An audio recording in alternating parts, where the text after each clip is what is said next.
Salam dəyərli izləyicilər, əgər sosial şəbəkələrdə, TikTokda, Instagramda, Facebookda, digər sosial şəbəkələrdə fotonuz varsa,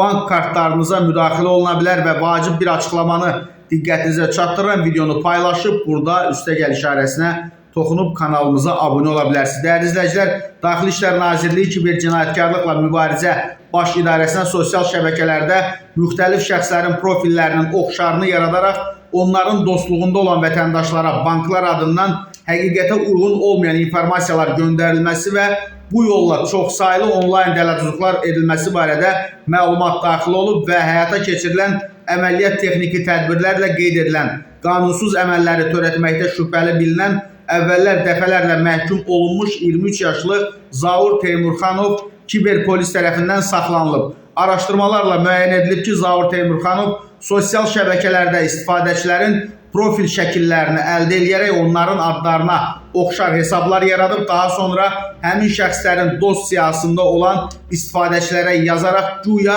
bank kampaniyalarının keçirildiyi yüksək məbləğdə pul mükafatı qazanmaq imkanı olduğu və kampaniyanın başa çatmasına az vaxt qaldığı barədə mesajlar göndərməklə onların kart məlumatlarını əldə edib zərər çəkən şəxslər məlumatları və telefonlarına göndərilmiş OTP təhlükəsizlik kodlarını təqdim elədikdən sonra kartlardakı vəsait Teymurxanov tərəfindən ələ keçirilib və sonradan o şəxsiyyətini gizlətmək üçün taladığı pulları xarici onlayn alış-veriş resursları və elektron platformalara yönləndirib və araşdırmalarla Teymurxanovun 150-yə yaxın vətəndaşa maddi ziyan vurduğu məlum olub və faktla bağlı baş idarədə cinayət işi başlanılıb. Teymurxanov istintaqa cəlb olunaraq onun barəsində məhkəmənin qərarı ilə həbs qəti imkan tədbiri seçilib.